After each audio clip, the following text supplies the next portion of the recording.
Olá a todos que estão assistindo esse vídeo, eu espero que todos estejam bem.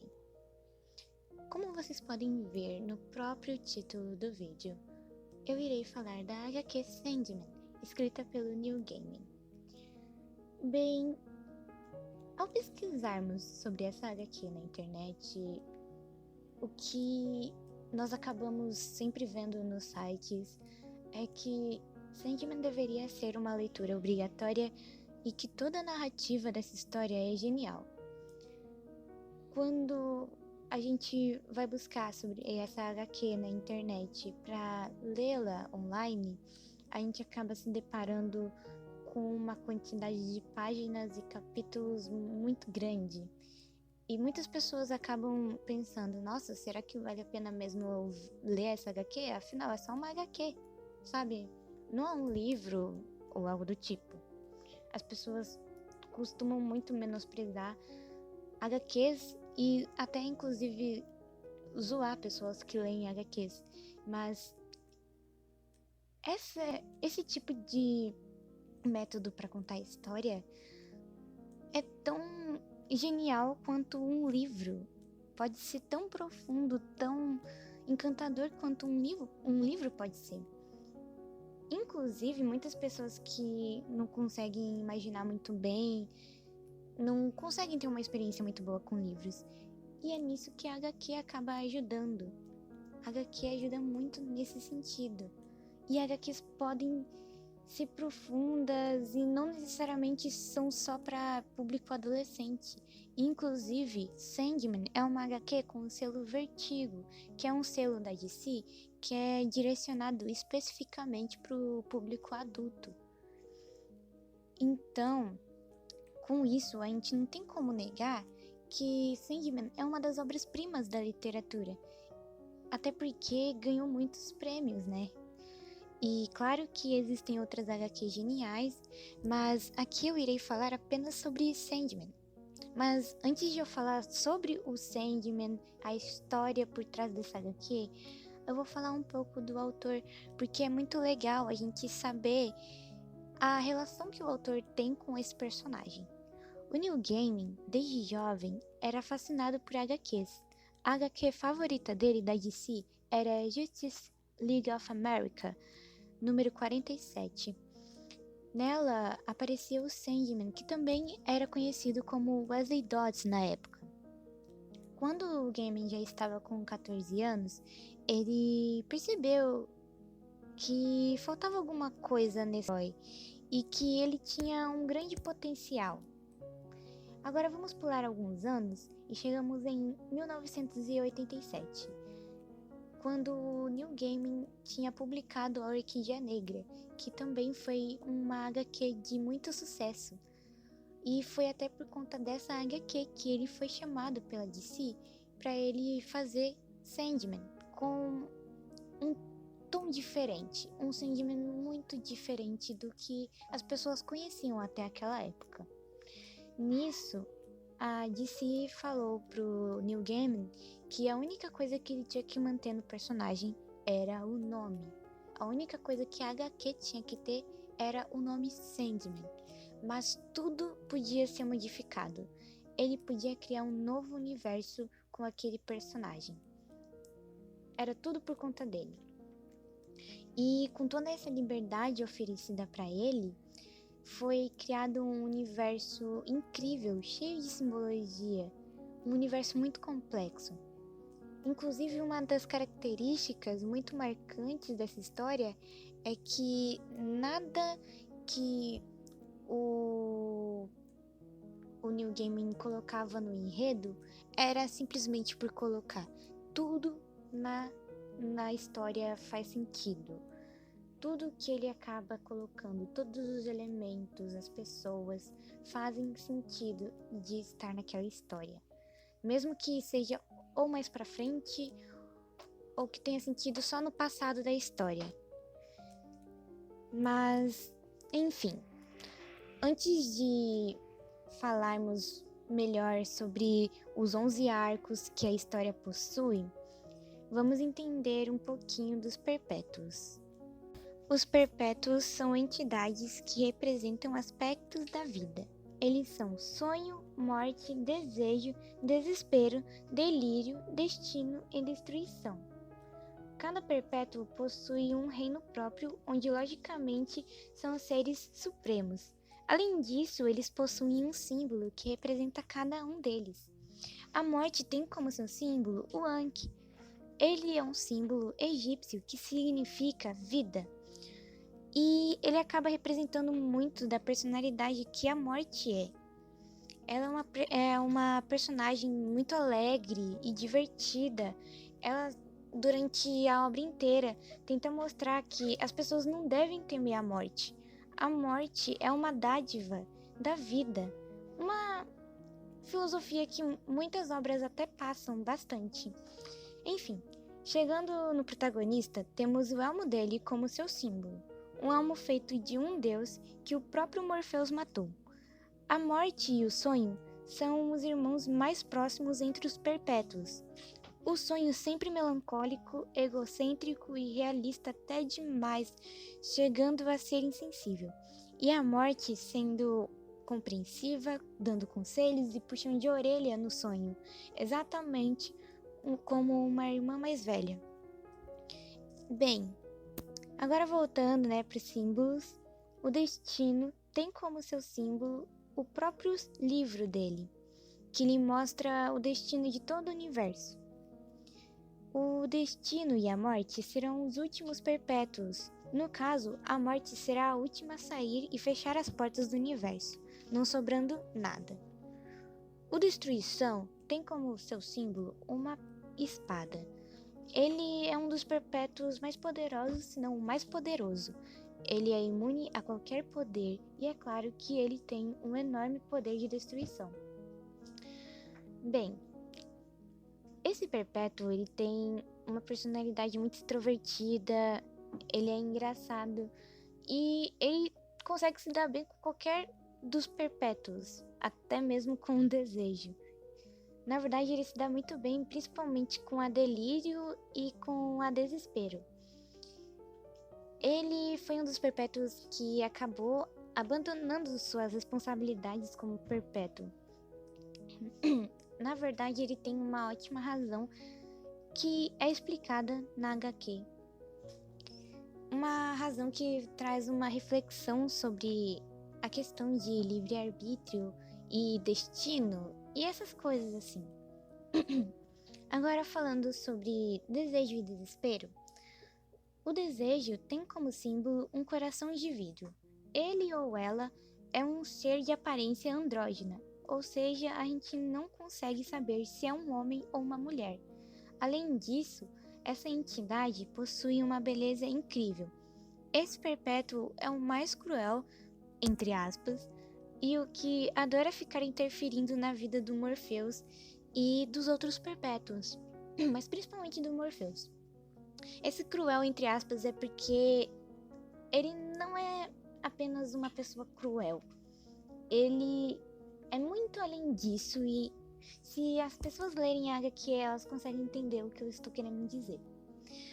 A Desespero é a irmã gêmea do Desejo. Seu símbolo é um anel com um gancho que ela usa para ficar rasgando sua pele. Só de imaginar ela fazendo isso, a gente já percebe que ela é uma ótima representação de desespero. A Desespero ela é bem diferente do Desejo. Ela sente falta do Destruição e se preocupa com a Delírio. Ela é uma das personagens que tem na HQ. Agora chegando na Delírio, ela é a irmã caçula dos Perpétuos. E seu símbolo é uma bolha bem colorida, sem um formato definido.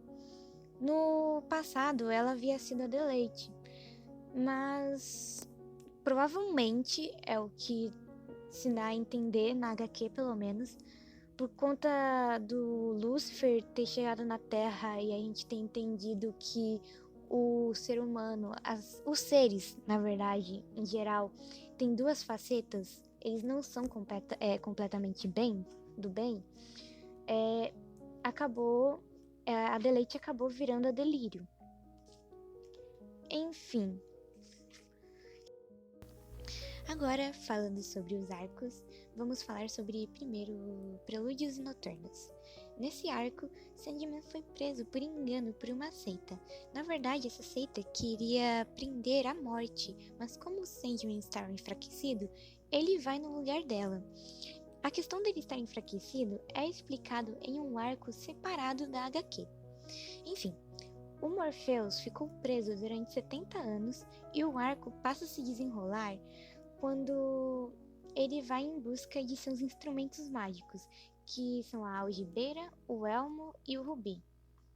Ele vai em busca desses instrumentos porque eles foram roubados enquanto ele estava preso e acabou se espalhando por vários cantos do mundo, na verdade, para ser mais específica, do universo, né?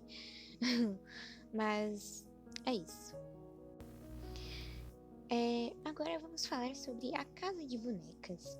No início desse arco, já descobrimos que cada cultura acaba vendo o Sandman de forma diferente.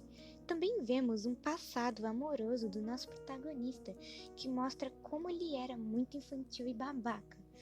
Porém, os problemas desse passado não são resolvidos nesse arco, são em um arco futuro.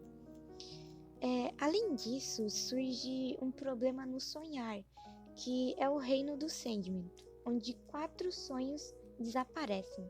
E nisso tudo, surge uma personagem cujo nome é Rose. Ela é um vórtice que acaba atraindo sonhos ou é atraída por eles. Esse vórtice vai ser o grande conflito do arco. O arco Terra dos Sonhos é um arco que conta 4 histórias. São 4 histórias que pessoas que não acompanham ou não leram nada da HQ conseguem ler, porque são histórias que têm início, meio e fim. São tipo mini continhos no meio dos arcos.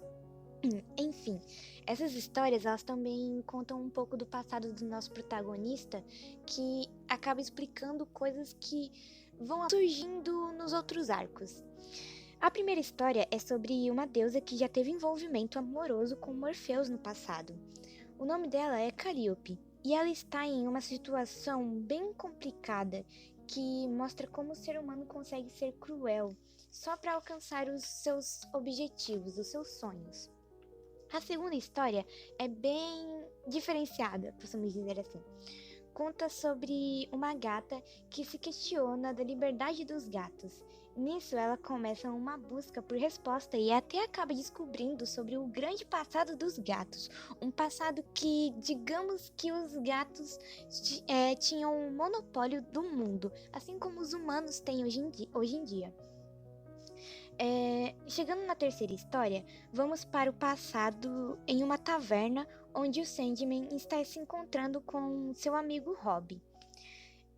Nessa história, o sonho acaba se encontrando com Shakespeare.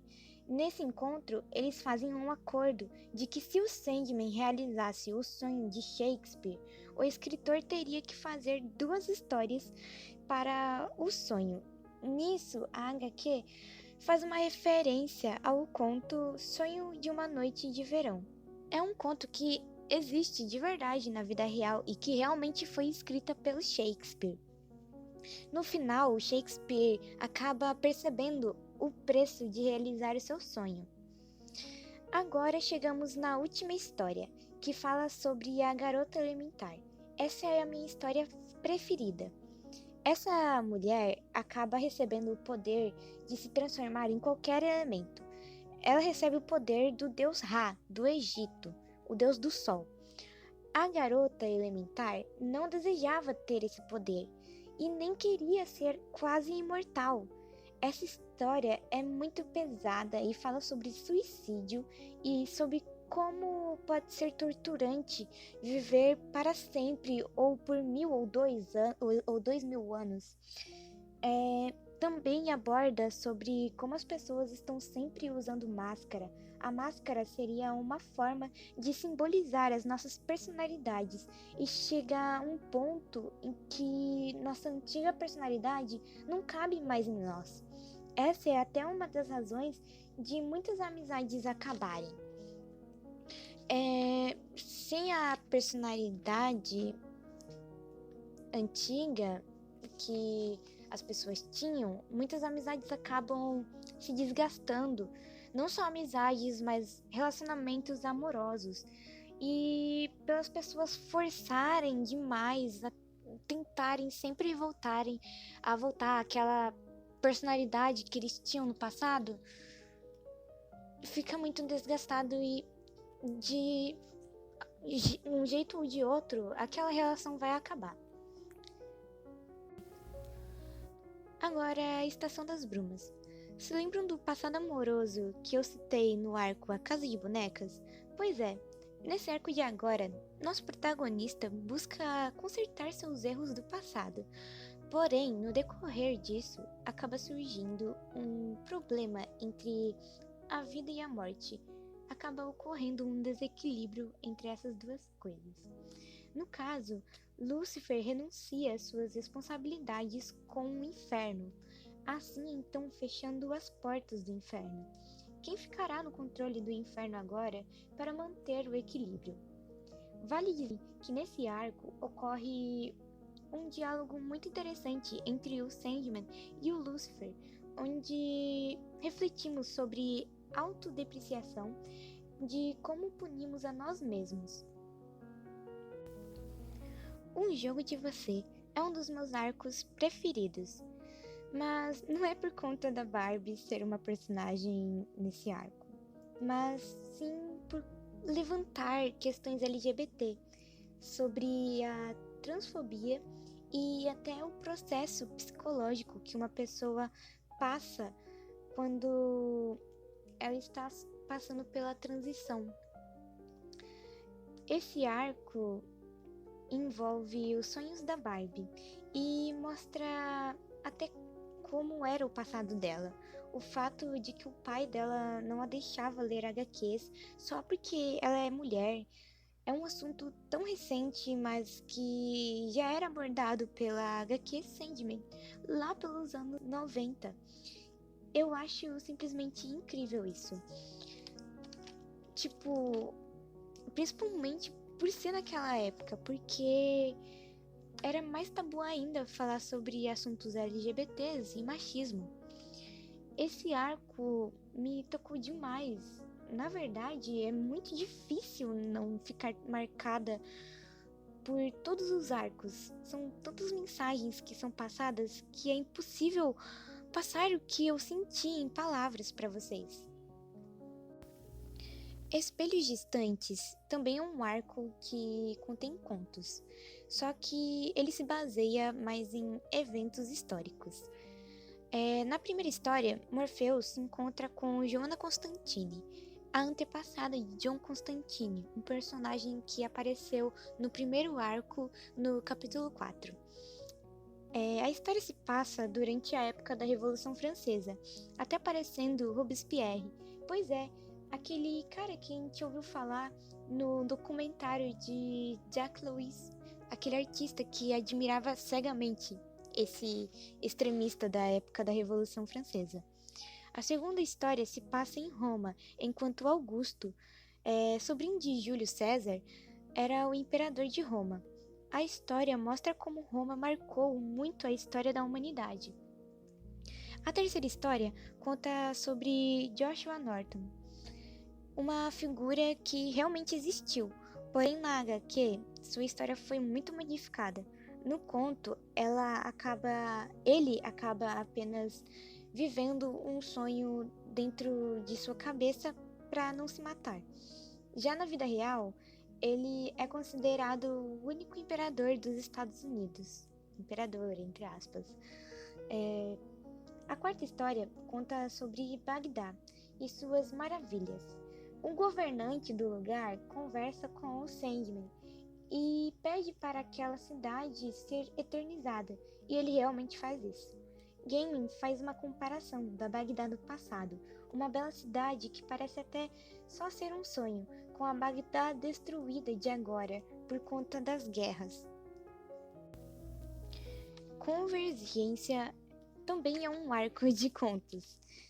A primeira história desse arco é um avô contando uma história para sua neta. uma história sobre um homem que queria alcançar seu sonho a custo de qualquer coisa. A segunda história é sobre Marco Polo. Ele acaba parando no meio de um lugar maleável, uma parte do mundo onde as pessoas começam a confundir sonhos com a realidade. A terceira história envolve Daniel, filho de Sandman. Daniel estava pelo reino do sonhar e acabou se encontrando com Eva, que o leva para o castelo junto com os outros moradores daquele lugar. Lá, eles começam a contar histórias para o bebê.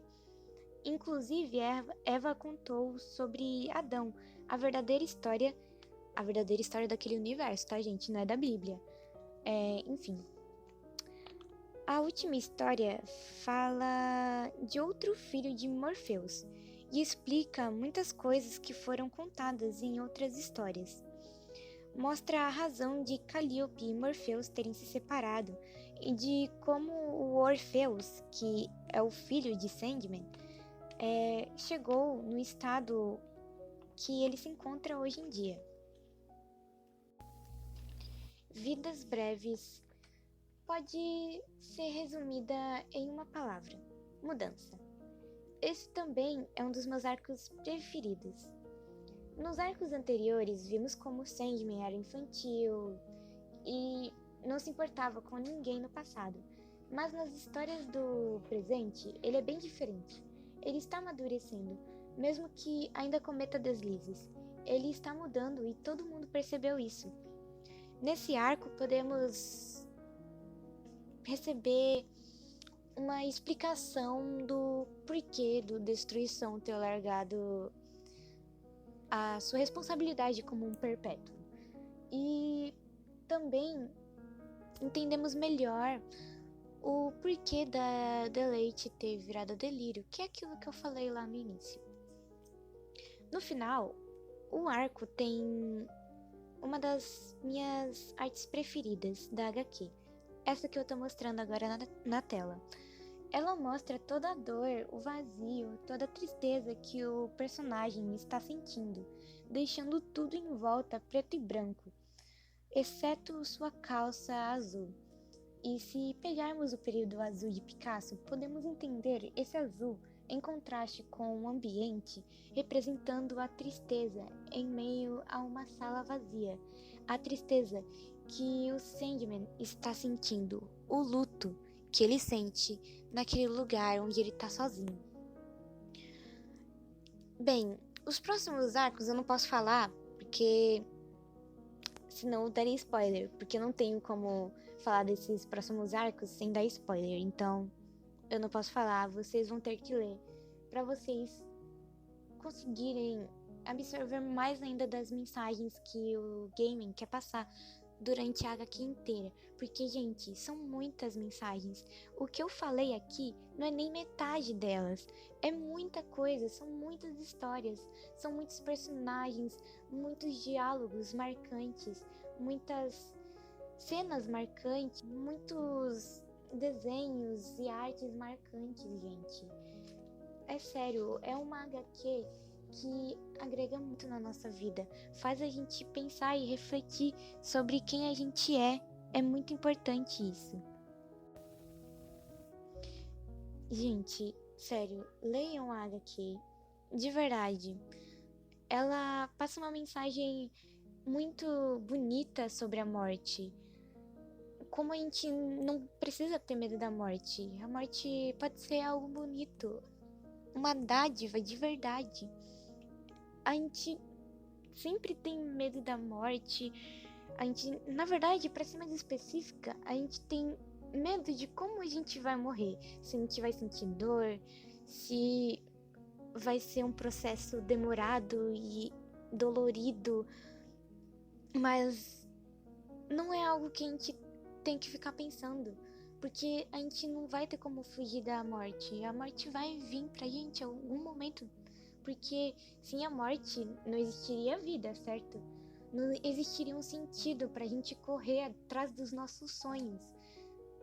Porque se a gente não morresse, qual seria o sentido da gente começar a partir de agora a correr atrás de, sei lá, ser alguma grande médica, uma grande artista, ser uma cantora famosa, sei lá, ter filho ou alguma coisa do tipo. Sei lá, escrever uma história, passar a nossa mensagem que a gente tem pro mundo. Se não existisse a morte, não existiria nem essa HQ e as mensagens que ela tem para passar. Vocês, sério, vale muito a pena ler essa HQ. É muito interessante ver o diálogo entre os personagens, ver como cada personagem evolui. O nosso protagonista, ele é muito diferente dos outros protagonistas das outras histórias que a gente teve contato na nossa vida. Ele é um protagonista que ele erra, que nem a gente, e ele aprende, e às vezes ele nem percebe que ele erra, às vezes ele tem que escutar de outra pessoa que ele errou e que ele tem que consertar aquilo, senão ele não percebe. E é uma coisa que muitos de nós fazemos. A gente erra no dia a dia, muito e muito e muito. E às vezes a gente não repara que a gente errou. A gente precisa de alguém que venha e diga: olha, você errou nisso, tenta consertar. E a gente vai crescendo a partir disso. E é muito legal ver o Sandman mudando com o decorrer da história. Ele virando uma pessoa muito diferente no final. Ele é muito diferente do que ele era no começo. No começo ele era bem frio, mas a gente já consegue reparar algumas partes que ele mudou. Inclusive no capítulo 4, que é o meu capítulo preferido de Prelúdios Noturnos. Que eu não posso falar, mas ele faz algo que o Sandman do passado, eu tenho certeza que ele não faria. O Sandman, antes dele ter sido preso naquele cativeiro, ele não teria feito aquilo que ele fez no capítulo 4. Aquilo que o John Constantine pediu pra ele, implorou pra ele não teria feito. Com certeza não teria feito. E é muito divertida a sensação de, nossa, ele evoluiu nessa parte. É muito legal, gente, ver essa evolução do personagem. E ver dos outros personagens também. Porque os outros personagens, eles não estão ali só por estarem. Eles têm personalidade, eles têm desenvolvimento, eles têm a própria visão de mundo deles, eles têm as suas convicções, eles têm toda a opinião deles, que pode ser muito diferente da do Sandman. É muito legal isso, porque até mesmo os figurantes, eles acabam sendo personagens muito marcantes pra gente, o que não é muito comum em todas as histórias que a gente acaba entrando em contato. Na verdade, acho que a primeira história que eu entro em contato, que até os secundários, eles têm uma forte opinião e algo pra agregar na nossa vida e pra gente refletir. É muito legal, gente. Por favor, leiam essa HQ. Realmente é uma HQ incrível. Dá pra você ler e reler, porque sempre que você reler essa história, vai ter um ensinamento novo pra você. Quando você estiver numa fase diferente, quando, sei lá, a gente estiver adulto, sério, vai ter mudado muito e você vai reparar em coisas que você não tinha reparado quando você era mais jovem. É muito divertido, gente. Leiam essa HQ, por favor. Eu realmente recomendo com todo o meu coração. E eu posso garantir pra vocês que alguma questão interna que vocês estejam tendo agora vai estar nessa HQ e vai te ajudar a pensar nela. Eu juro, é sério. Eu tô falando sério mesmo, vai estar lá. E é isso, gente. Eu espero que eu tenha despertado alguma curiosidade em vocês. Eu acho que vocês perceberam muito que eu amo essa HQ com todo o meu coração.